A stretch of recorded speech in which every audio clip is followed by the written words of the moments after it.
My cat Lucy loves treats. Say it. So I'm going to be putting dozens and dozens and dozens of cat treats on this Pokemon poster. And whatever 6 treats she eats first, I will be using those Pokemon to beat Pokemon Fire Red. And if I can't beat the game with those 6 Pokemon, I have to eat each one of these cat treats. Go and get the Lucy. Come on. Oh, you found it. You found it right away. She's in here already. All right, what Pokemon are you gonna get? Look at that. A bunch of treats for you. Come on, get some treats. Lucy, treats. Oh, is she picking? She hasn't ate it yet. She's got to officially eat it. Come on, there's so many choices. Oh no, not the Magikarp! Okay, so she's licking the Magikarp. Oh, I think she got the Kabuto. You got the Kabuto, right? Nope. All right, so Kabuto is 1. Oh, she ate the Zapdos. Oh, wait, did she eat the Zapdos? Or did she get Vaporeon? I really have no idea. Oh, she got Mr. Mime. We saw that one. That one's a Mr. Mime. Oh, did she get the Jolteon too? And the Scyther? Maybe. All right, so I'm gonna have to try to figure out this. Oh, she's going for Kingler. Oh, or is she getting Seal? Did she get Seal or Dugong? I have no idea which one she's getting, technically. Because look at all this. Okay, I think you've had 6 already, Lucy. Have you had 6? As you can see, the first 6 Pokemon Lucy picked were Kabuto, Magikarp, Zapdos, Mr. Mime, Vaporeon, and Scyther. However, Zapdos is a bit too overpowered for a challenge like this, so I decided to get rid of that and pick the 7th Mon Lucy picked in Jolteon instead. The 6 Pokemon my cat chose are all vastly different, so I automatically knew this challenge is at least in the realm of possibility. That is until I decided to make this challenge all the more difficult by making the trainers random with better movesets as well as held items and fully evolved Pokemon after level 30. With all of these features added in, this should be quite the difficult challenge despite the solid team we will have. I play difficult challenges like this all the time on the channel, as well as tons of ROM hacks without documents, blind like Radical Red, Renegade Platinum, Blaze Black, or Inclement Emerald, all of which I have beaten a hardcore Nuzlocke setting. If you enjoy videos like this, please feel free to subscribe as it helps our channel grow. My name is JaCubAsAlways, and I'm more than likely the most insane Nuzlocker in the world. I randomized our starter out of the 6 choices, and we ended up with Scyther, which is both good and bad. Scyther has pretty viable base stats, however, it lacks variety right away in the game as Greenies can't hit Ghost types until it learns Pursuit at level 11. Even though I lack a way to hit Ghost types, I risk it for the biscuit versus the only mandatory trainer in Viridian Forest. Despite my silliness, I get rewarded by facing a Weedle that was randomized into a Weedle. Yeah, we won. Fast forward 10,000 light years ahead, we see Brock's gym trainer that this challenge may be a bit more challenging than I initially thought, as a random Squirtle with Blizzard nearly ended our run before it truly got started.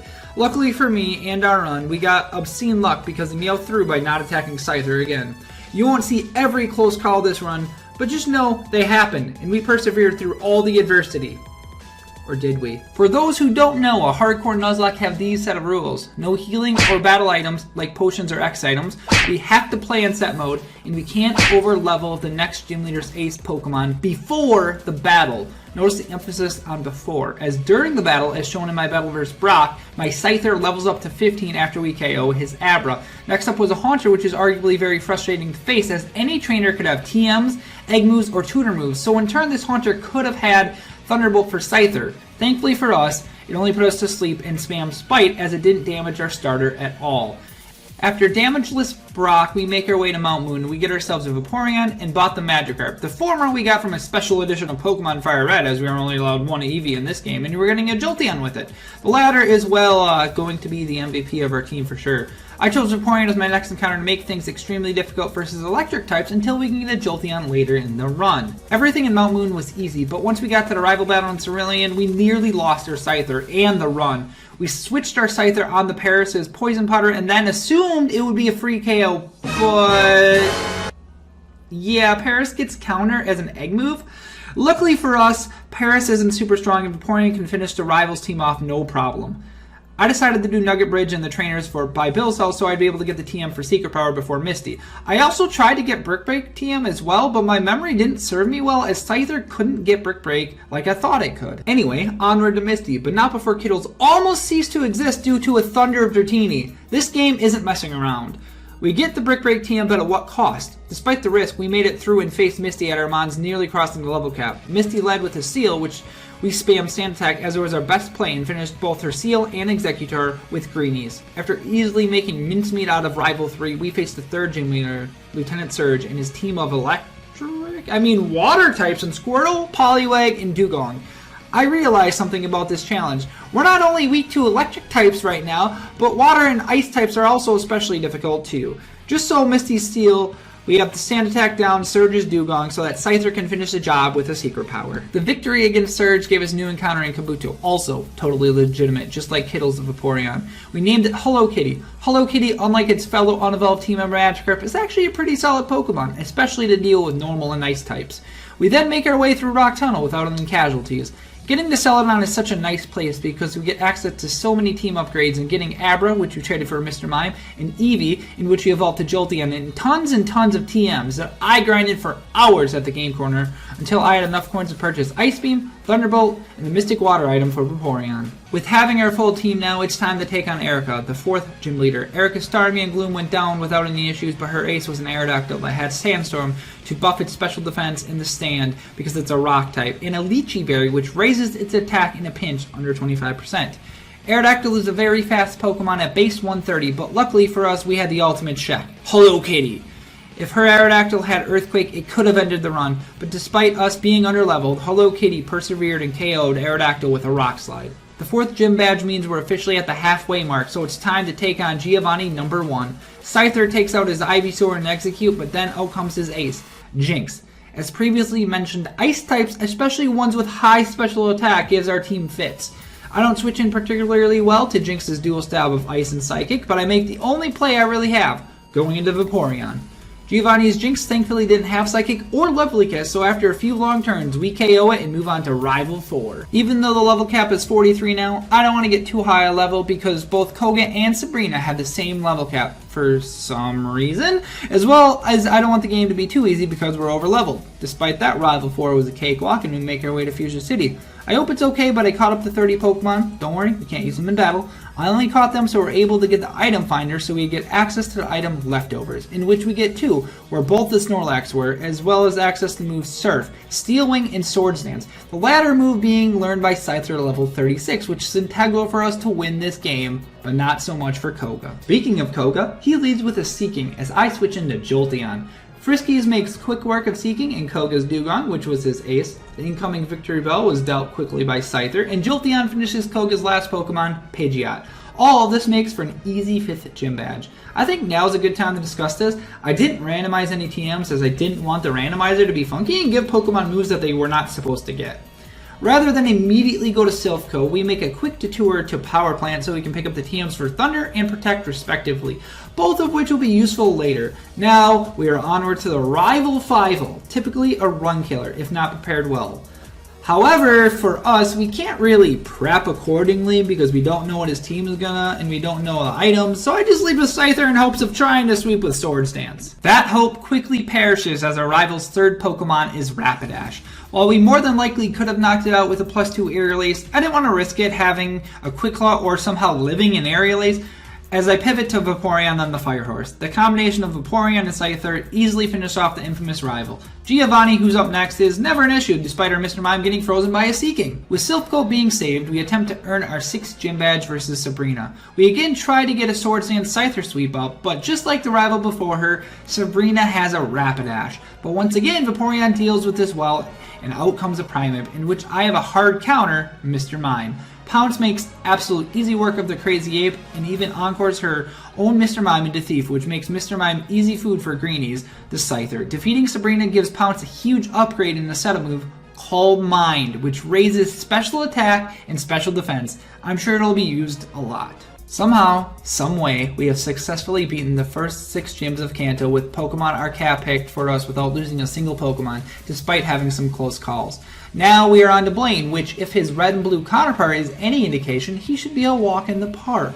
Just like some of the previous boss battles, I try to get a cheeky Swords Dance sweep with Scyther, only to get burned by Blaine's Clefable. Ah, she's even teasing me in this challenge too. Inside jokes aside, I get my Mr. Mime in safely versus his Mr. Mime and set up Calm Mind Sweep to secure our 7th gym badge. Since the Sebi Islands aren't mandatory, I just skipped them as there weren't any items I felt were necessary for this run. So we went straight to Gym Leader 8, Giovanni, in the last battle we'll have with him. You'd think I'd stop leading with Scyther as there's always something to prevent our Swords Dance sweep, but I didn't. Regardless, Friskies and Greenies easily deal with Pidgeot and Beedrill respectively when a Nidoking comes out. Thinking I have an easy switch of Vaporeon, I go for it.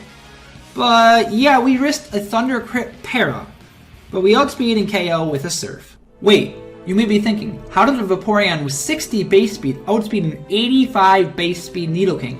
Well, that's simple, the badge boost. In Gens 2 and 3, as well as 1.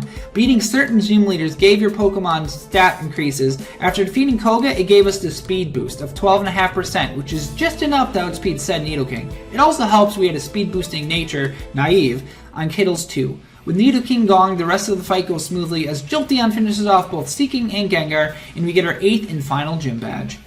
I wish I could say the penultimate battle with the rival before the Elite Four was difficult, but it truly wasn't. Hello Kitty was easily able to deal with Kangaskhan and Charizard, but I had to think a bit versus Primeape, as it can have access to both rock moves and counter, so I had to carefully pivot to Mr. Mime, as it was a better way to deal with Primeape than Scyther would have been.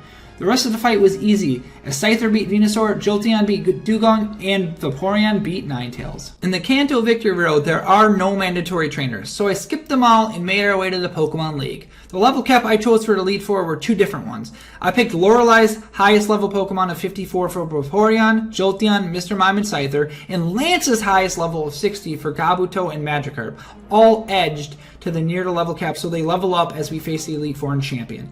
I won't be changing my game plans for any of the members, nor will I be using any PowerPoint restoring items between Elite Four members, so I need to be very careful when I use every single move. First up, we have Lorelei, who leads with a Hitmonchan. Greenies is our lead, so I click Substitute to scout if she has a Rock move, Counter, or any move in between. She clicks Double Edge, breaking our sub. I then proceed to click Swords Dance, feeling it's safe. My due diligence is rewarded as she reveals Counter, as then a +2 Air Lace KO Hitmonchan and her Ninetales, as out comes her Cloyster. Knowing Cloyster has a base 180 defense, I know none of my moves KO Cloyster, so I pivot to Jolteon as she sets up a Spike. Friskies cleans up her Cloyster and Blastoise with a Thunderbolt and a Thunder that can't miss because of Rain Dance. Thankfully, we avoided the crit from Earthquake or our run could have been doomed. Her last Pokemon was Hitmonchan, again, and we somehow avoided 2 crits and get the KO with our Air Lace from our subbing Scyther. If the first Elite Four member is any indication, this will be tough. Yeah, about this being tough.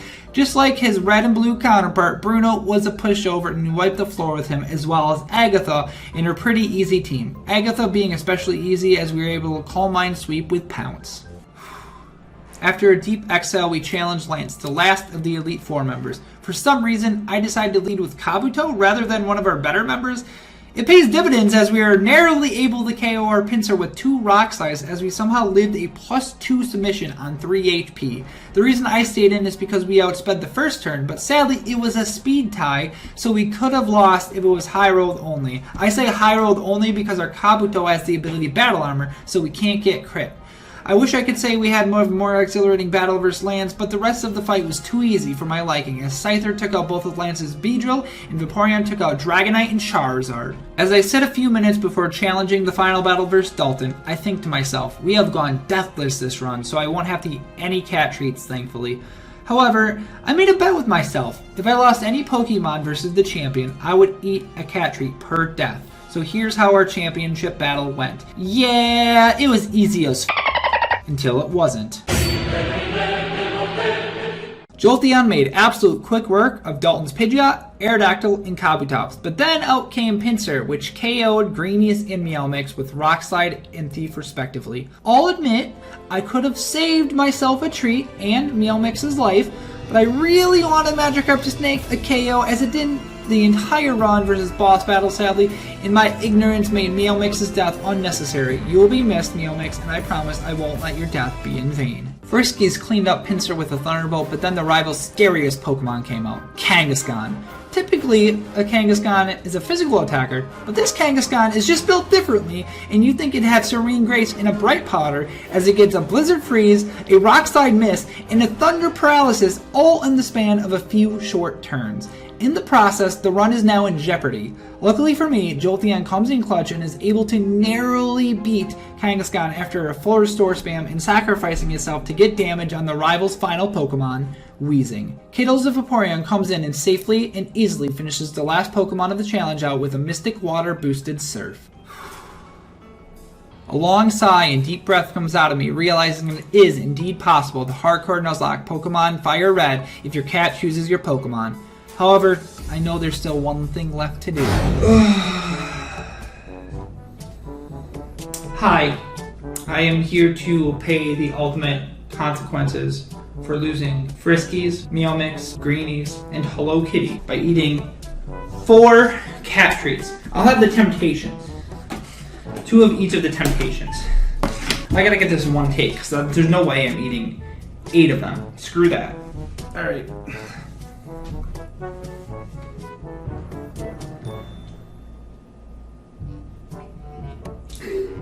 Alright, got one down.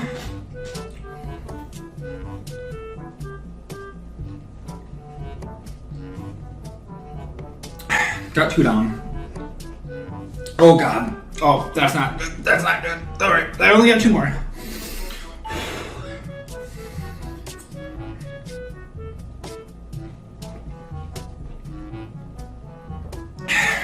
Okay, 3, 1 more. All I have to do is 1 more.